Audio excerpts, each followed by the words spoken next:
Hi, my name is Michelle Curling-Ludford. I'm a United Nations volunteer specialist, and I'm speaking of the community of Glengoffe. Come with me and let's take a tour of this community and what the volunteers here have been doing to sustain their environment against the impacts of climate change. Welcome to the community of Glengoffe, a rural community nestled in the hills of northeast St. Catherine in Jamaica. A community consisting of some 5,000 persons who rely heavily on farming activities for their livelihood. Glengoffe is known as a community with a strong spirit of self-reliance and volunteerism and have won numerous national community competitions. Like many poor, vulnerable communities in the Caribbean, the community of Glengoffe faces severe threat to their ecosystem and the livelihood of persons due to climate change. Heavy rainfall and long periods of drought has exposes the ecosystem of Glengoffe to severe landslides and has threatened its biodiversity. These are the vulnerable hillsides that pose a threat to life and property in the community of Glengoffe. Tell us about the work you're doing here, you and your community here in Glengoffe. We are a very vulnerable community where rain falls. When rain falls, it falls heavily, and when there's drought, and longer period, and when there's drought, there's longer period, which cause farmers to suffer a lot and lose a lot of their products. We have a number of projects that we work on, but one of the most important projects that we are now engaged in is the climate change mitigation project funded by the UNDP, the United Nations Development Program. And we are doing a number of different plans for our development of our community. One of the soil conservation techniques that is being employed on this project is the use of log barriers to help to prevent the soil from slipping.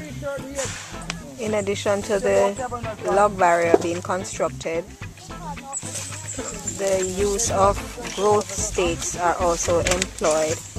These are used because they will grow very quickly into trees, and that will help to hold the soil and stabilize the soil during periods of heavy rain. How did the community become involved in a project of this nature? What motivated the community to become involved in this project? We went and do a survey, and we went to research, and we found this program on the internet, and it was a project for Global Environmental Facility Program. One component of the project involved training activities, training farmers and the community in climate change, training them in leadership. Tell us briefly, how has this project helped the community in coping with climate change? We do better agricultural practices in this project, guided by Rural Agricultural Development Agency, who works close with us and direct us in our implementation of the project.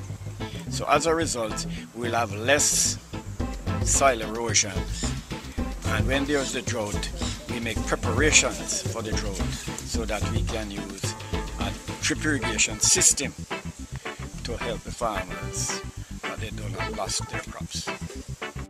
Farmers seen preparing the land for the planting of the pineapple that will help to reduce the soil from slipping. This project is so important to us because we benefit by learning a lot more about agriculture. We learn more about climate change. We're learning more of the economic benefits of our community. What are you doing? I'm thinking how to plant a fruit tree, like a jute plum. Okay. And what the fruit tree is going to do? Prevent the land from breaking out. Okay. It is hoped that cotton industries will emerge from fruit tree planting, which will provide additional income to the community. There are a number of participants in this project, and what we do, we work together as a team. Today, there are over 22 of us in this farm today as we speak, doing volunteer work. And we go maybe every Tuesday, as long as there is sunshine. We go into other areas and help a different participant. So we learn that volunteer work together, we can achieve the goal which we wish to achieve. What do you enjoy most about being a volunteer? Well, the achievements, your achievements. When you do your volunteer work and you see it materialized, you feel happy and you feel proud.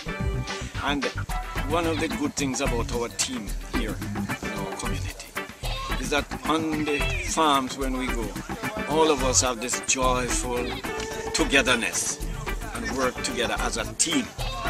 And when, at the end of the day, you feel happy.